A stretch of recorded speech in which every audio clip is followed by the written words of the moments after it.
Welcome to Quickshots. Welcome to the Double Shot with your favourite cousins, James and Alex Fitzgerald. Hey, shout out, cuz, to listeners Mark and Cherie, who I was telling you about the other day. I had the good fortune of meeting them from Adelaide. We've got listeners down in Adelaide. How good's that? It's actually very good. I'm very stoked about that. And Mark and Cherie, mazel tov on your purchase, my friends. Yeah, amen. Hey, I'll hit you with this first one. It comes from Victoria. She said, the other day I was listening to an old podcast. You talked about how it's harder to get a loan once you're 55. Would it be possible to invest in your mid-40s, close to late 50s, knowing that this is the case? Oh, absolutely. Absolutely. You can. It's going to be a little bit harder. It also depends on your working situation. You know, how much longer have you got to work? Do you have a retirement plan? Some banks will loan you the money, no worries, but they might lend you on a 25 or 20-year period instead of a 30-year home loan, which is what you would normally get.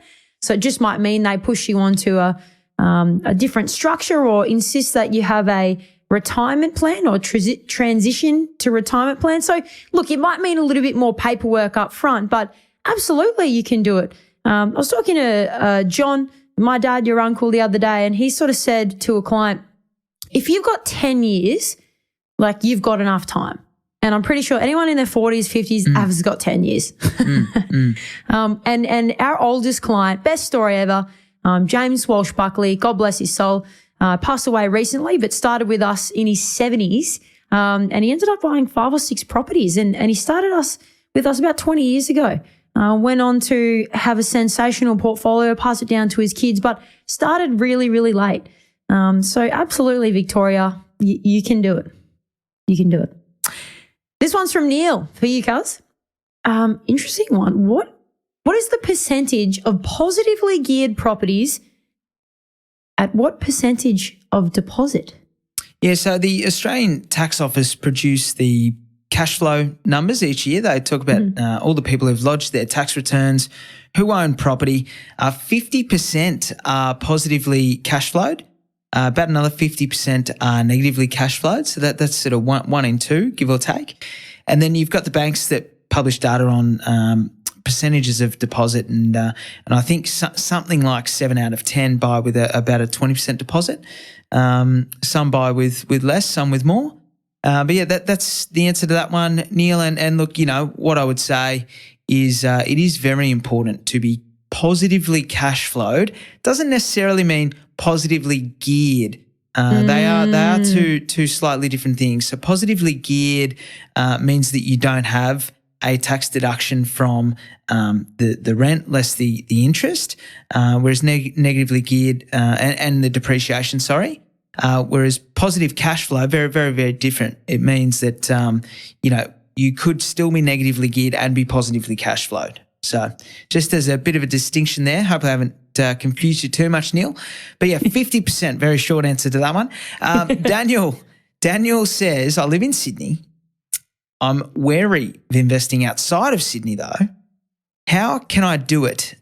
Find a property interstate without a buyer's agent. I'm nervous about using and trusting them. Jeez, Daniel. I mean, look, fair enough. I mean, trust is a really big thing. It's a big transaction, right? You have to trust whoever's helping you.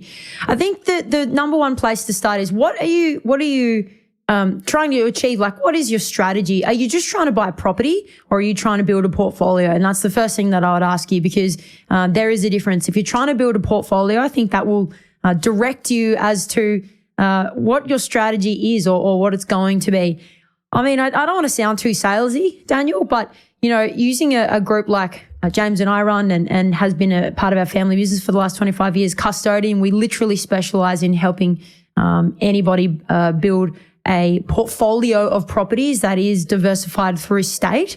They'll be able to show you like a multitude of different things that, you know, where they're not tied down with one builder or, you know, they're not selling sort of one specific or like just being your buyer's agent per se. They actually have a strategy. I think that's where you've got to start. Buyer's agents they're very good at their job, but they are looking for what you're telling them to look for. And typically that is in the realm of established property that's perhaps off market. So it really depends on your strategy. And I'd also say, if you do have a mentor or somebody you trust, have a sit down and a chat with them. But of course, they have to have the knowledge of interstate. And that doesn't necessarily mean someone who just lives in Brisbane. They're not necessarily going to be your best mentor, or lives in Adelaide and they have an opinion of the areas, because you're talking about investing, Daniel. You've got to get out of New South Wales. You just have to. Sydney is extremely expensive. You got to look elsewhere. And if you can invest in a capital city, you're going to have to look somewhere else. Otherwise, you're going regional. Or, if Daniel might be fortunate enough to have a friend or family member who's done it and is successful, but most people don't. So, absolutely, the way around that is to pay for a professional to sort of take that risk away from you. Otherwise, the risk is yours, isn't it? So that's right. It's almost like what does that risk cost that you might get it wrong or exactly. It might not be a good experience. And that's a good point, because I think a lot of people get a bit like, oh my God, I have to pay this company an upfront or whatever fee. But there's that trade-off of a known upfront cost that can de-risk, or an unknown later cost that you don't know what it's going to be. I think I know what I would choose. Very good. Hey, and that's it. Cass, great to see you. I'm coming down your way soon, so I'll see you later this week. How good's that? Later, just in time for the weekend. Must be a footy game on. No, just coincidence. A coincidence, actually. No, just checking on the Melbourne office. Yeah. You forgot your CarMax. I've got it. I've accidentally brought it down, so you've got to come collect it. Pure coincidence. All right. In any event, I'll see you soon. Signing off, Quickshots. See you guys. Thanks for listening to another episode of The Double Shot with your favourite cousins, Alex and James Fitzgerald. If you've got a burning question or something we absolutely need to talk about on the pod, please write to us. Both of our emails are in the show notes. For little real estate tidbits and a little bit of banter, a lot of banter, you can follow us on the gram. Our handle is thedoubleshot.podcast. That, my friends, is thedoubleshot.podcast. Until next time, think of us when you sit back and sip your next double shot.